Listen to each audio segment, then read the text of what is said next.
Hey, welcome back to another episode of the Lonely Liberal Podcast. I am your host, Nick Zankin, and I'm so happy to have you here on a lovely Wednesday, or whenever you're listening to the show. We got a good show for you today. It's going to be about the U.S.'s energy crisis or energy emergency, depending on who you ask. And basically, is it true? Why is it true? And what is going on to affect our energy industry in the future? So before we get into it, I wanted to welcome any new listeners to the show. For those regular listeners who don't follow the show on TikTok and Instagram, fair enough. I don't know if I would either. A couple of posts of mine recently have kind of exploded random lists and little graphics that I've been tying to random rap beats. So maybe that's the formula for attention. So anyway, if you're listening to the show for the first time, welcome. This is what we do on Wednesday. We do a little bit of a 10 to 20 minute deep dive on a particular topic of interest. And then on Sunday, Rick and I read the news. Rick, my co-host on those shows. And so welcome to the Lonely Liberal family. We're getting less and less lonely as the days go by, but we're really happy to have you here, and we got a lot to talk about. So without further ado, let's get to it. So the natural starting point for this conversation should probably be the executive order that Trump signed in January, declaring a national energy emergency and citing the grid shortfall as an unusual and extraordinary threat. Basically, what this order did was give fossil fuel projects top priority for permits, right? Fast tracking their permitting. So that means oil, gas, coal, pipelines all kind of go to the top of the list when it comes to permit review. Now, to the surprise of no one, this also excluded renewables, so renewables were deprioritized, right? And this is not shocking, right? No, and I don't think anyone's surprised when they heard this. There was also another executive order in April, which is under the Federal Power Act, which basically let the Department of Energy keep old plants online to avoid blackouts for the summer. So the idea was that there were these aging kind of power plants that were meant to be taken offline, but they're really concerned about blackouts, so they're going to keep them chugging along throughout the summer. And the reason why this matters is because elevating the conversation from a crisis to an emergency is making it an official policy decision, right? Declaring something an emergency is an official policy tool, right? And what that does is it shapes who gets the money, who gets the permits, who gets the powers for years, right? So it's not just different jargon. It is important in determining, where money goes and what happens. So this was a big win for the fossil fuel industry and a really bad scenario for the renewable industry. And what's interesting here is that there really is a big energy crisis in the US. Honestly, in a lot of places in the world, because electricity demand is growing and growing and growing. Right? The big one that's in the news all the time is the AI and data centers demand. PJM, one of the utilities, expects around 32 gigawatts of new demand by 2030 from AI alone, and that equals the output of 30 plus power plants, right? Because most power plants aren't a gigawatt in size. Also, this really enforced interest in making everything in the US, right? All this domestic manufacturing love. This is hugely energy intensive, right? So chips, EV batteries, factories, they all need constant power all of the time, because when you're manufacturing stuff, you're doing it all of the time, and it's super, super intensive. Also, extreme weather, right? I mean, these record heat waves that are going throughout Texas and whatnot, these cold snaps in the Midwest, these spike AC and heating demands significantly, which obviously puts more strain on the grid. And one of the biggest problems, right, is our electricity infrastructure is so old. Much of the grid was built around 40 to 50 years ago. A 2024 GAO report found that 70% of high voltage transformers are beyond their initial design life. And this is not shocking, right? So what you have here is a increase in demand and a system that is old and breaking, right? So this demand is real. It's just the grid wasn't actually built for it, and these updates have been so slow. So this shouldn't be shocking to many people listening, but obviously, right, when you have low supply and high demand, what does that do to prices? It shoots them up like crazy, right? And that's what we're seeing. Residential electricity prices have jumped 13% since 2022. That outpaces inflation. Auction prices are rising extraordinarily high for electricity grid markets. Whenever your utility pays more, you're going to pay more. They pass the cost along. Households this summer are projected to see a 15 to 20% price hike, with the Midwest and South being hit the hardest. And what we've seen because of this is a lot of price volatility in the fossil fuel space, which is not always traditionally there. And that comboed with this kind of renewable rollback, which I don't think a lot of people understand much of the country relies on. For example, Texas is the biggest wind producer in the country. Iowa gets 60% of its energy from wind energy, obviously California, but people don't really, I think, associate the Midwest and South with renewables. But in truth, a lot of those states rely heavily on renewables. So what's happening here is you're having weird volatility in the fossil fuel market and a pullback of renewable credits. So we're kind of getting squeezed on both sides. And what that's doing is obviously driving prices up. But I want to hammer in the thing I mentioned earlier about how old our grid infrastructure is, because really this is one of the biggest problems, if not the biggest problem, right?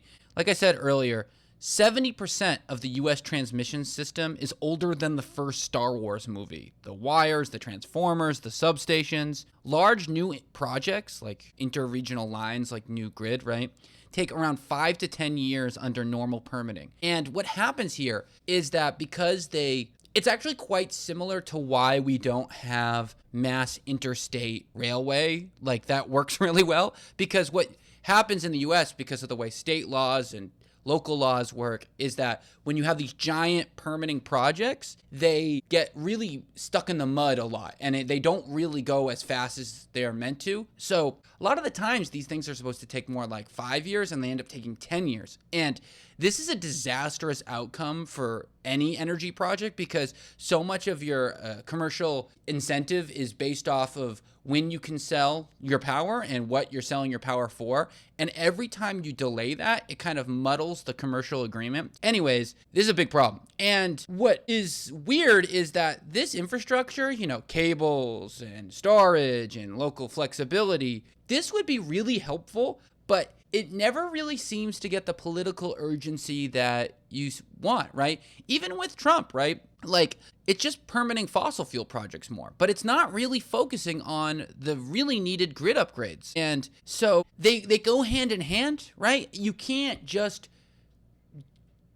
amplify the source that much without creating the grid system that is needed to complement it. And it really is largely due to a very convoluted, very weirdly managed grid system that is pretty unique to the US. I mean, in the UK, you have National Grid running the whole thing. In Europe, a lot of it's state-owned. And honestly, how old our grid system is and how unreliable our grid system is and how long it takes to perform grid upgrades is really an indictment on how our grid is managed, how our transmission systems are managed, and frankly, if a private grid is even a good idea, and should it be a fully publicly owned thing? Because right now what we do is we have FERC, and then the ISOs and RTOs, and then, utilities. Is this system really working? Because we're not seeing progress as fast as we could. Anyway, that's a little bit of a tangent. But I wanted to next talk about, something that I'm hearing a lot from my renewable friends. And obviously, longtime listeners will know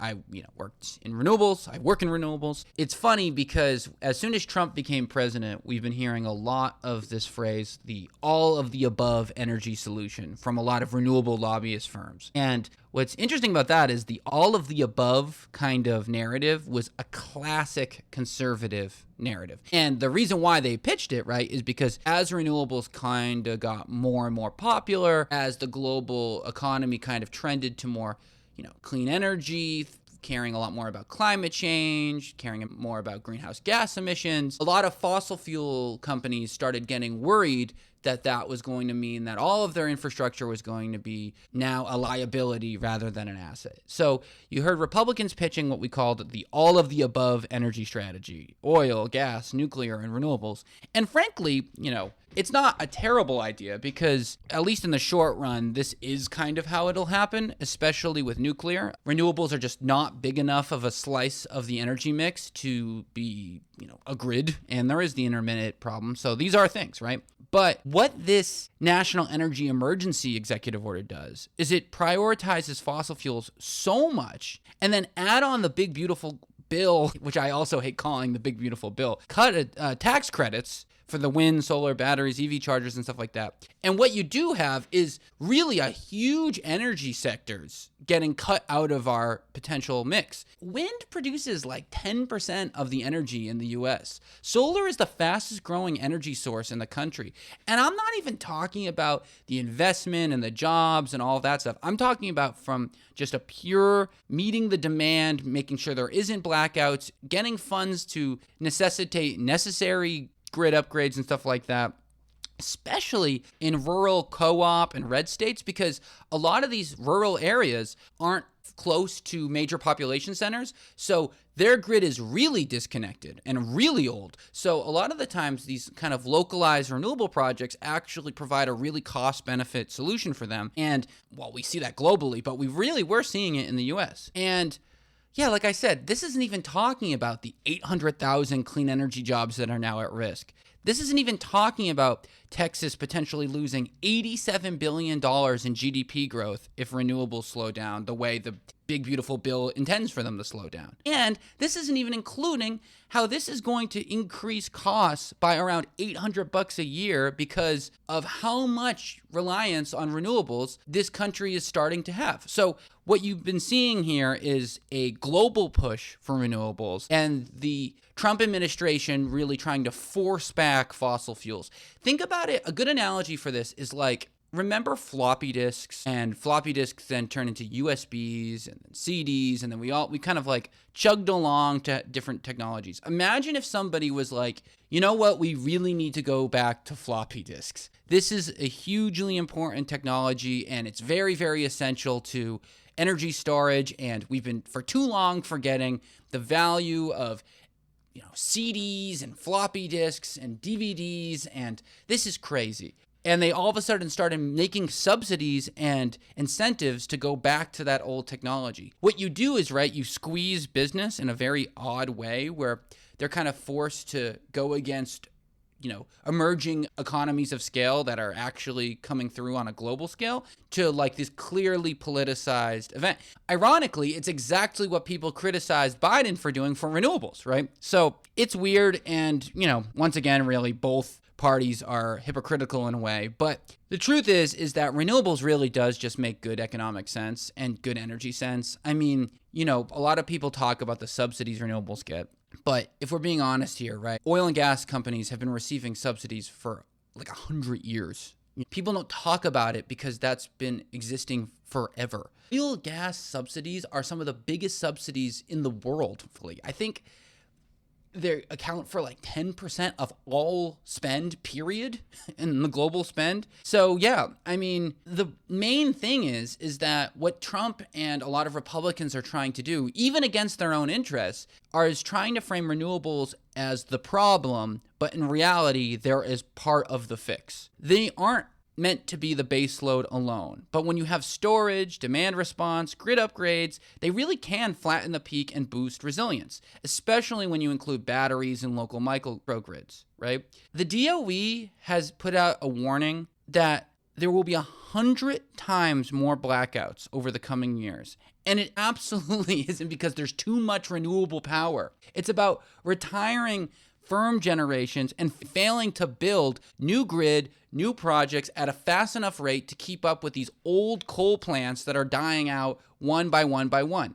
You can't fix a peak demand crisis by cutting the resources that slim the peaks down, okay? And at the end of the day, there was $3.3 trillion in global energy investment, 2/3 of that going to clean power, grids, and storage. China's grid is getting AI ready faster than ours. More solar, more batteries, more nuclear, not even mentioning their vessel capabilities for their offshore wind industry. We are falling behind, not just China, not just Europe, frankly, the whole world. And it's going to be one of those things where eventually the US ends up adopting this stuff. But instead of being a global leader, instead of leading the way for renewables, for grid technology, for clean energy manufacturing, for EVs, all of this stuff, we're going to be behind. We're going to look like one of those old countries that is clinging on to their floppy disks, putting it into the Windows 98 software, and I'm not happy about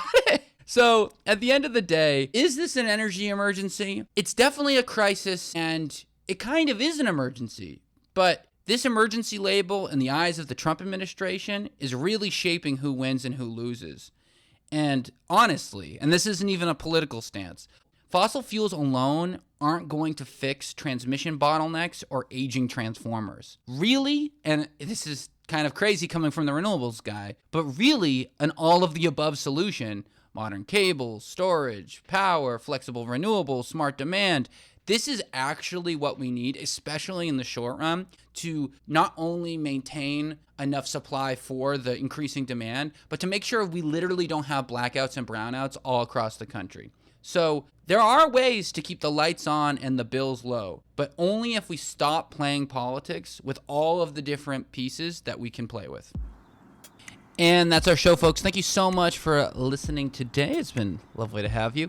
If you like the show, give it a like on YouTube, comment. If you're listening on Apple Podcasts, give it a 5-star review. I will read all 5-star reviews on the show. And yeah, Spotify too. Really appreciate it. It really does help the channel. But until Sunday, I'll talk to you later, and I'll see you. Bye.